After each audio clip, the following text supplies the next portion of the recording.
We are in DAF YOMI, and the subject that we're dealing with is tenufa. Tenufa is the waving of a component of a sacrifice.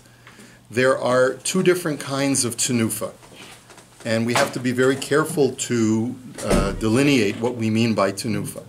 One kind of tenufa is before the animal is shechted. Good morning, Mr. Rosenblum. Shalom Aleichem.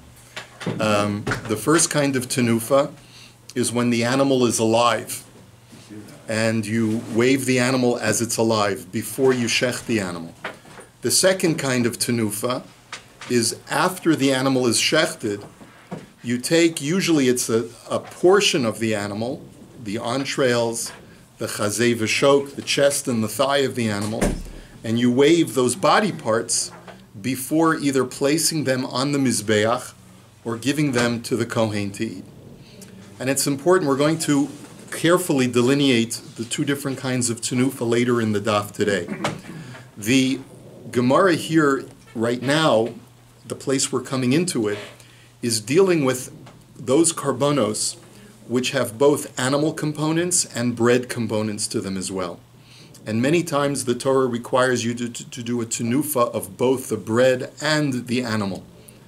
And so the question is, Keitzad Oseh, very top of Daf Samach Beis Amud Aleph. How are you supposed to do the tenufa? Meniach emurin al pisas hayad v'chazei v'shok aleihem. So when it comes to an animal that has already been slaughtered, and we're taking the entrails of the animal together with the chazé v'shok, the chest and the thigh, which is given as a gift to the kohen, you place those on the palm of the kohen who's going to do the tenufa, and then it says, so first you put the emurim, you put the entrails that are meant for the mizbech, that's the first thing that goes on his palm, then you place the chazé v'shok, and then the Brisa says, v'chol makom sheyesh lechem halechem milamala. And any time that there is bread, the bread goes on top of that. Now, we have to try and create, now it could be that there's a basket where the bread is put into because we want to try and keep the bread clean. And as you can, I'm sure you can imagine, we're dealing with bloody body parts, right? So presumably there's some kind of protection for the bread when we do this, but it's not clear. Are they supposed to rinse them out? Rinse the... Yeah, but even after rinsing, if you've ever been into a shlachta, as you know. Yeah. So the Gemara says heicha. So the first question that the Gemara asks, where do you see that the bread goes on top? How do you know that bread always goes on top? So Amar Rav Papa b'miluim. So the answer is that our source text is by the section of the Torah in Vayikra Perek Ches, which deals with the sacrificial order of the dedication of the Mishkan. It says over there, like Rashi quotes, "Umisal hamatzos," that Aaron takes the basket of matzah, and Vayasem al hachalavim ve'al I don't remember whether it's Moshe or Aaron doing this, and he places it on the fats and on the right thigh. So it's there. The pasuk clearly delineates that there's a basket, right? What? And from the basket. Okay. Anyway, okay, but it's not clear. So now the Gemara asks another question. My time. And Rashi explains that this question is not what's the reason for the bread, but rather what's the reason why you place the chazé v'shok on top of the entrails, right? That the order is first the entrails on the kohen's palms, and then on top of that the chazé v'shok, the chest and the thigh. Ilema, you might argue, mishum dichsiv shok hateruma v'chazé hatenufa al ishei hachalavim yaviu lahanif tenufa. Because one pasuk says that you take the thigh and you take the chest, and it goes on top of the fats that are meant for the fire, the entrails, yeah? And that's what's going to be done with the tenufa. So that seems to be pretty clear. First the entrails, and then on top of the entrails are the chest and the thigh. But wait a minute, let me show you another pasuk. V'haksiv es hachelev al hechazeh yevienu. There's another pasuk that says you're supposed to put the fat on top of the chest, just the opposite. Not the chest on top of the fat, but the fat on top of the chest. So Amar Abaye hahu demaisi lekoin mimeis hamitbachayim v'ramile. So Abaya says, you don't understand. There's multiple stages in this process. The first stage is that after we've shechted the animal, we dismember the animal and we harvest its chest and thigh, and we harvest the entrails. At that point, the Kohen who's carrying it to the Kohen who's going to do the tenufa has to have it in the opposite order. He has to have first the chazei v'shok, and then he has to have the fats on top of that, because then what he's going to do is he's going to pass it off to the Kohen who's going to do the tenufa. And in the handoff, he's going to flip it over to that Kohen's hands. So he's carrying the chest and the thigh on the bottom and the fats on top. He flips it over to the Kohen doing the tenufa, and that Kohen is going to have the fats on the bottom and the chest and thigh on top.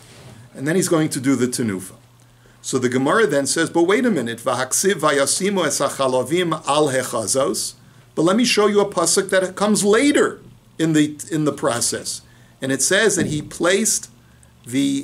placed the fats on the on the chests. And in that pasuk, it's after the tenufa, and yet we still see that the fat is still on top. So how does that work? So hahu diyoivle lekohen achrina va'azulu mekaterle. So the Gemara says that's because there's the third Kohen in the process. The first Kohen brings it out from after its dismemberment, and at that stage the fat is on top of the chest. He does the handoff to Kohen number 2, who's going to do the tenufa, and it's flipped over so the fat is on the bottom and the chest is on top. Then that Kohen who did the tenufa hands it off to a third Kohen, where he's got to flip it once again, because that third Kohen is going to place it on the Mizbeach. And at that point of placing it on the Mizbeach, then once again you've got the chest on the bottom and the fats on the top. And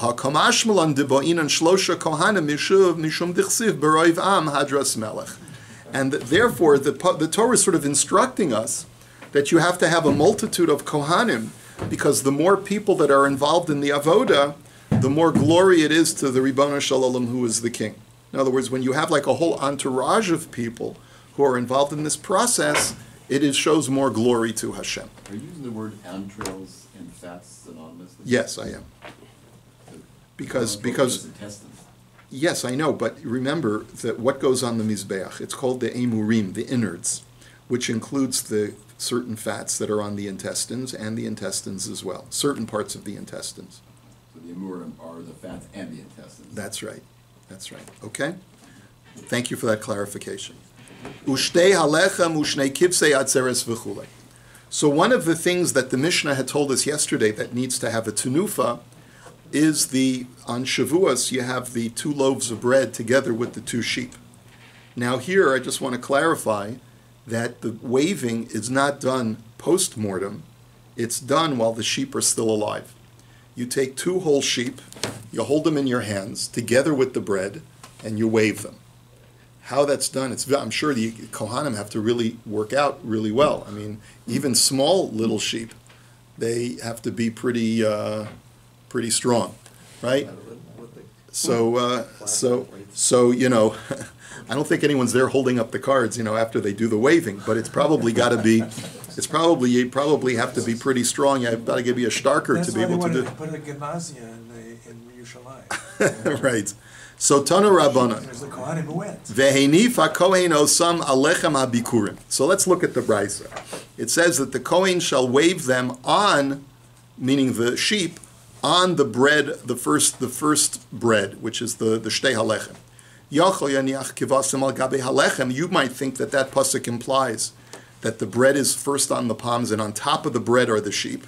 Not very sanitary, right? So Talmud Omar al shnei kivasim. We have another pasuk which is referring to this shtei halechem, and it says that it is on the 2 sheep. So that implies the preposition on usually means on top of, above, right? So I al shnei kavasim yachol lechem al gabe kavasim. So that implies that the bread goes on top of the sheep. So Talmud Omar al lechem habikurim. Let's go back to the first pasuk, which says just the opposite, that the sheep are on the bread. So it's, you know, it's like that Dr. Zeus book, Hop on Pop, yeah? You know, which one is on top of what? Is it the bread on top of the sheep or the sheep on top of the bread? So nishtakel hakasav ve'eni yodeya im lechem al gabe kavasim v'im kavasim al gabe lechem. So you have a sort of like equal psukim that negate each other because they seem to contradict each other. Which one is it? So mamatzina b'chol makom lechem l'mayla, afkan lechem l'mayla. So the Brisa concludes with, listen, since we don't seem to get any indication from the psukim, we'll have to go to the general law, which is that any time we find bread together with flesh being waved, the bread is on top. And so therefore that must be the halacha here as well by the shtei halechem and the shnei kevasim. Now heicha, where do we see that the lechem is on top? So Amar Rav Papa b'miluim. Same answer that we gave before, that by the miluim, by the consecration of the Mishkan, the basket of matzahs was placed on top of the animals, on top of the animal parts. Rabbi Yossi ben HaMeshulam Omer kivasim l'mayla. So the Brisa now continues, and it brings the Tana Rabbi Yossi ben HaMeshulam, and it says, no, I hold that the sheep are on top of the bread. Umani makayim al shnei kvasim lahotzi shiva. Why then does the Torah say al shnei kvasim, that you seem to indicate that the bread is on the two sheep? That's not telling you spatially where you place the bread, but it's telling you that you only wave the bread with the two sheep and not with the other sheep that are brought on that day. Because as Rashi indicates, there are an additional 7 sheep that are brought as karbanos on Shavuos, but are not subject to being brought with the shtei halechem. That's what the Torah means when it says al shnei kvasim. Only wave the bread with the 2 sheep, but not with the other sheep. And it's therefore not a spatial designation, because really the sheep are supposed to be on top of the bread, according to this Tana. Chanina ben Chachinoi Omer, Meniach shtei halechem bein yarchoseim shel kevasim u'meinif, v'nimtza mekayim shnei mikros halalu, lechem al gabe kevasim u'chvasim al gabe halechem. Now we have a third Tana, which is Rabbi Chanina ben Chachinoi. And he says, listen, you got a contradiction in Psukim, so you got to reconcile it as follows. It's really the bread is both on top of the sheep, and the sheep is on top of the bread. How can you possibly do that?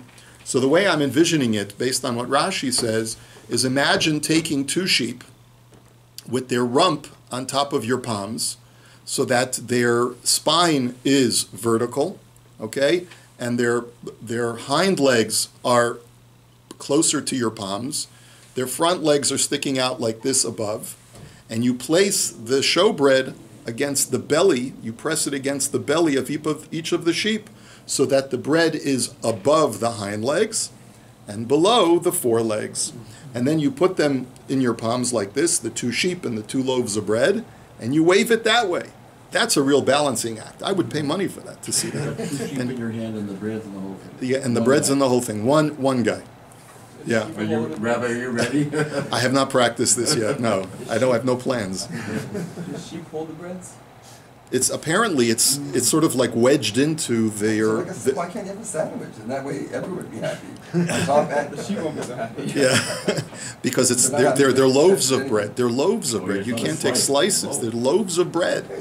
So there must be large loaves of bread. They're wedged in between their front legs and their hind legs, and that's how you're going to be waving them. So it's both above and below. Could there be a problem with the bread getting crushed in there? Well, so let's take a look. So the Gemara now says to Chanina ben Chachinoi, he says, Amar Rebbe, lifnei melech basar v'dam ein osin kain, lifnei melech malchi amlochem HaKadosh Baruch Hu osin kain. He says, I wouldn't do that for a mortal king. I wouldn't even do that for my mother-in-law, right? To give her a loaf of bread that had been sandwiched in between the front legs and the hind legs of an animal against its belly. You think I would offer that to HaKadosh Baruch Hu? Come on, what's going on over here? How can you even say that? So Ella miniach zeh b'tzad zeh u'meinef. So rather, Rebbe says, listen, you have to keep the bread separate from the animal so that it remains clean and sanitary and unsquashed. So therefore, you just put the sheep on one side and the bread on the other side, and that's how you wave it. They're next to each other, not on top of, not on below of, but next to each other. So the Gemara says, but wait a minute, how can you say that, Rebbe? He says, v'habo inan al. The preposition al means on top of, and it's next to is not on top of. So Amar le Rav Chisda le Rav Hamnuna, v'Amri le Rav Hamnuna le Rav Chisda, Rebbe l'taimei do Amar al b'samach. So one Amora said to the other that Rebbe is consistent because he holds in other places that the word al doesn't always mean literally on top of, but could also mean adjacent to or next to. Or in addition, And, maybe. well, it means next to, spatially, in other words, in the proximity of, proximal to. D'Tanya, and how do I know this? V'nosatal hamareches levana zaka, Rebbe Omer al b'samach. The Brisa talks about the frankincense, the spoons of frankincense, that the Torah says shall be placed on top of the showbread. So there, Rebbe also says it's not literally that you take the spoons of frankincense and place them on top of the bread, but there was a separate shelf in between the 2 rows of 6 loaves of bread of showbread, and on that little shelf in between the 2 rows, you place the spoons of frankincense so that they're adjacent to, but not on top of the bread. Ata omer al b'samach oena ela al mamish. Maybe you'll argue, no, the word al means on top of. So kishu omer v'sakosa al ha'arones ha'paroches hevi omer al b'samach. So Rebbe says, I'll prove to you that the word al does not always mean on top of, because the Torah says, hang the paroches curtain on the aron. Al ha'aron. On the aron. Now, there's no curtain on top of the aron. The curtain is proximal to the aron. So that proves to you that the word al doesn't always mean on top of, it means next to. Yeah. When, like al tamid v'niskat, that means in addition. So why can't it be in addition? Because Because then it wouldn't make, the Torah is describing a spatial You designation. say not always spatial. No, it is spatial, but it's not always above. It could mean next to.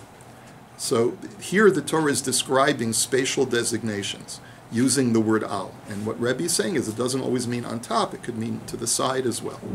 That's the point. Sometimes al also means having nothing to do with space, right? Having to do with time, right? So you're right, but that's not in the context of our Gemara here. Now, molich umevi malo morid v'chule. So then the Mishnah described what is tenufa. So we know what tenufa is because we just finished Sukkot and we just did Hoshanas, and we know how to shake a lulav in all 6 directions, north, east, south, and west, and up and down. But that's what really tenufa is. So when we talk about this guy holding 2 sheep and 2 loaves of bread, he's really, I mean, you thought shaking a lulav was difficult with an esrog and, just balancing everything with your sitter. But imagine doing this with this load. So Amar Rebbi Chia bar Abba, Amar Rebbi Yochanan, Molich umevi lemisha harucho shelo, malu marid lemisha hashamayim v'haaret shelo. So the reason why you have to move it in all the directions, and Rashi says this is north, east, south, and west, is because you're paying homage to the Ribono Shel Olam, who has dominion over all 4 directions on the globe, and also is master of heaven and earth. So that's the reason why you're doing the tenufa, is to pay respects to Hashem. The Marava Masnu Hachi, Amar Rebbi Chama bar Ukva, Amar Rebbi Yossi bar Rebbi Chanina, Molech umevi kidei latzer ruchos ros, umalomar kidei latzer talolim roim. In Eretz Yisrael, they learned it differently. It's not just an act of homage, but in Eretz Yisrael, where they're so dependent upon proper rainfall, this act of the tenufa, just like lulav and esrog, is to ward off any bad winds coming from the 4 winds, the 4 directions, and to ward off any bad rain or the lack of rain that would come from heaven down to earth. That's the reason for the tenufa. Amar Rabbi Yossi bar Rav Abin, zo someres shiari mitzvah ma'akvin esapur anus, da tenufa shiari mitzvahi va'otzeres ruchos rovs utalolim roim. He says we can learn a very important lesson from this idea. Tenufa is not something that's ma'akev the mitzvah, which means that if I bring the carbon and I neglect to do tenufa, b'di'evet I'm still yotzei the carbon, right? We all agree to that. Yes, we understand that idea, that it's not ma'akev, and yet a minor aspect of the mitzvah that is not absolutely integral and necessary still has such power that when I do it, it wards off bad weather and brings me good weather. So you can just imagine to yourself that if it's such a minor aspect of the mitzvah has such a huge impact, imagine what the impact that the mitzvah itself has. Amar Rabba v'chein lulav. And Rabba then says, just like you do tenufa for a carbon, you do the same kind of waving with a lulav. And Rav Acha bar Yaakov mamti leumaisi leumach v'hachi v'amar gira be'ena desitna. Now, Rav Acha, this Gemara is quoted in Maseches Sukkah, when he used to shake his lulav and wave it in all 6 directions, he would say, here is an arrow in the eye of Satan, in the eye of the Satan. Basically, what he was doing is that he was saying that what this signifies is I'm pushing away the Yetzer Hara from myself, the evil Satan, and an arrow in your eye, because I'm so well protected now because of this special mitzvah. V'lav milsehi mishum da'asi li'iskaru yebei. But the Gemara says that's not proper. We don't do that. And why do we not do that? Why was Rav Acha wrong to do that? Because you don't provoke Satan. You don't tug on Superman's cape. You don't spit into the wind. You don't pull the mask off the old Lone Ranger. And you don't mess around with the Satan. Right? Because what happens with the Satan, if you try to provoke the Satan, he'll come back at you with tremendous force. Okay? What? Al tiftach peh Satan. It's the same idea. Don't provoke the Satan. Okay, Tana Rabbanan. Zivchei shalmei tzibor te'unin tenufa la'achar shchita u'tenufasin kemo shehein divrei Rebbe. Next brisa. When we're dealing now no longer with the kivsei atzeres, but we're dealing with zivchei shalmei tzibor, which is a shlamim sacrifice that is brought on a communal level. Now, kivsei atzeres is a type of zivchei shalmei tzibor, but we're expanding it. There are many times that we will bring shlamim on behalf of the tzibor, and what the brisa is now telling me is that you need to do the waving not only before shchita, which is what the Torah requires for communal shlamim, but you have to do a waving of the animal after it's slaughtered as well, post-mortem. And according to Rebbe, just like you did a waving of the full sheep when it was alive, you have to wave the sheep's carcass after it's slaughtered while it is intact, just like it was when it was alive. Okay, that's according to Rebbe. V'chachamim omrim b'chazei v'shok. And the chachamim say no. When you wave it after it's slaughtered, you only take a subset of the animal's body. You take the entrails, and you take you just take the chest and the thigh, and you wave it. You don't take the rest of the animal. So, b'mai kamiflagi, so what is the machlokas? So, Amar le Rav Chisda le Rav Hamnuna, v'amri le Rav Hamnuna le Rav Chisda, b'don mina u'mina, b'don mina v'uki ba'asra kamiflagi. So, one Amora said to the other, the machlokas is on a shas machlokas. Now, what do I mean by a shas machlokas? There's a principle about methods of hermeneutics. How do I apply halacha from B and apply it to A? When I'm learning halachos from B and I'm applying it to A, what do I extract from B and apply to A? And in theory, and this machlokas appears many places in Shas, when I extract something from B and I apply it to A, do I extract only the primary idea and then apply it to the details of A? Or do I extract not only the primary idea from B, but also all of the details of that primary idea and apply it wholesale to A? That's the machlokas conceptually. Now let's analyze it as it applies to over here. As we're going to see, where do I know that I have to do waving post-mortem? The Torah does not tell me that on a communal sacrifice you ever have to do post-mortem waving. We're learning it from the shlamim of the yachid. An individual shlamim, the Torah says you must wave the chazei v'shok. So obviously that's after shchita, right? So if the Torah says to do a waving of the chazei v'shok by a shlamim, we're going to apply that, that's B, and we're going to apply that to A, which is shalmei tzibur, which is the shlamim of a community. That just like you have to, by a shlamim of a yachid, you have to do a tenufa post-mortem, so too by the shlamim of a tzibur, you have to do tenufa post-mortem. But the question is, when I extract that idea from the shlamim of a yachid, how much of those details of that law of tenufa post-mortem do I extract from the shlamim and apply it to the shlamim of a tzibur? So that's the machlokas. Rabbanan savri don mina umina.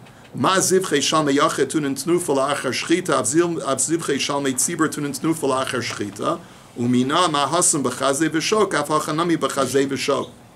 That if I'm extracting the halacha from the shlamim of a yachid, that I have to do a tenufa post-mortem, then I will apply that to the shlamim of a tzibor. But just like by the shlamim of a yachid, the only post-mortem tenufa is with the chazei v'shok, so too for the shlamim of a tzibor, the only tenufa post-mortem is with the chazei v'shok.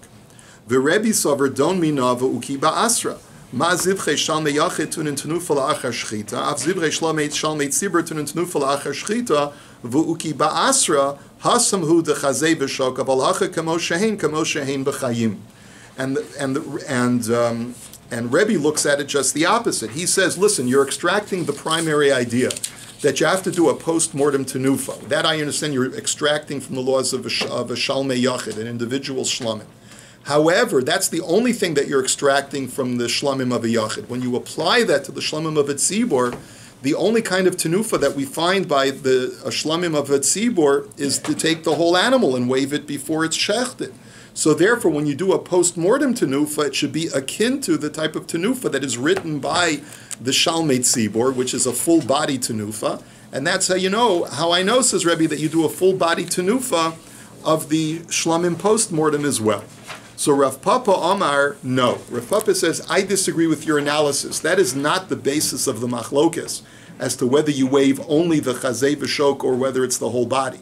Dekulei almadon mina uminahu, v'hainu taimid de Rebbe ki hasam, ahasam davar shematana lekohen, avhacha davar shematana lekohen. Rav Papa says, normally, both the Rebbe and the Chachamim would agree that when you're extracting from B, you would take all of the details from B and apply it to A.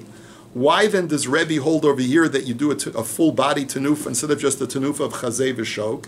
Because Rebbe holds that the purpose of the tenufa is to wave that which is going to be given to the Kohen. Now with shalmei yachid, what is given to the Kohen? Just the chest and the thigh. If that's the case, then the shlamim of a tzibor, what is given to the Kohen? The full body, the full carcass is given to the Kohen. If the full carcass is given to the Kohen, so then that is what needs to be waved. And that's the reason. It's got nothing to do with whether I extract the details from B or not. Normally I do extract the details from B, but here it's different. Now, Ravina Omar Dukule Alma Don Mina V'uki Ba'asra. Please no talking when I'm giving share. Thank you. So Ravina says that everyone holds that just the opposite. Everyone holds that when you extract from B, you only take the major idea and you apply it to the details that are in A.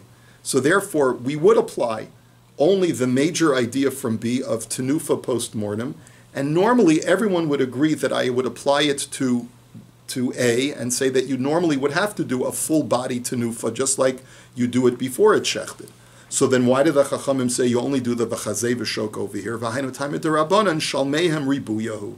Because there's a special extra word that's written by the Shalmei Yachid. By the Shalmei Yachid it says that he shall do the tenufa for their shlamims in the plural. So why does it write it in the plural? It's coming to teach you not only for a Shalmei Yachid do you have to do a tenufa of chazei v'shok, but also the shlamim of a tzibor, which is Shalmeihem, written in the plural. The Torah is teaching you by that extra word that you have to do a tenufa of only the chazei v'shok. Let's go weiter. Rabbi Shimon, now the next paragraph is just a direct quote from the Mishnah that we saw yesterday. And Rabbi Shimon sort of gives you a mnemonic to remember the halachas of tenufa, when you have to do a tenufa pre-mortem, when you have to do a tenufa post-mortem, and also the law of smicha, of pressing down on the animal. And he basically says as follows, Rabbi Shimon Omer, shlosh minin tu'unin shalosh mitzvos, shtayim b'chol echos u'shlishis ein bahem. He says, I'm going to give you a list of 3 different karbanos, which require, and I'm going to give you a list of 3 actions. Each one of the 3 karbanos receives 2 of the 3 actions, and each of these 3 karbanos are different as far as which of the 2 out of 3 that applies to them. And let's see, so what's the list? Ve'eluhein. So the 3 karbanos are zivchei shalmei yachid, v'zivchei shalmei tzibor, v'asha mitzora. The 3 karbanos are the individual shlamim, that's 1, the community shlamim is 2, and the asham offering of a mitzora is 3. Now, zivchei shalmei yachid tu'unin smicha chaim u'tenufa shchutin, ve'ein bahen tenufa chaim. So, the first carbon, which is the shlamim of a yachid, it requires smicha while the animal is alive, pressing down on the animal's head. It requires tenufa after it's slaughtered, of the chazei v'shok, as we learned before, but it does not require tenufa while the animal is alive. Next, zivchei shalmei tzibor, te'unin tenufa chaim u'shchutin, ve'ein bahen smicha. The shlamim of a tzibor requires both kinds of tenufa, as we just got through saying, both pre-mortem and post-mortem, but there's no smicha on the shlamim of a tzibor. And finally, asha mitzora ton smicha tenufa chai ve'ein bo tenufa shachut. The third carbon is the asham of a mitzora. It requires smicha, it requires waving pre-mortem, but does not get any post-mortem waving. Okay? Now, so the Gemara's question now is, well, listen, if you have three procedures and you want to apply it to the three karbanos, why only 2 out of the 3 apply to each one? Why can't I make a logical argument that if 2 of them apply here, take those 2 and apply them to all the other ones as well? Meaning as follows. So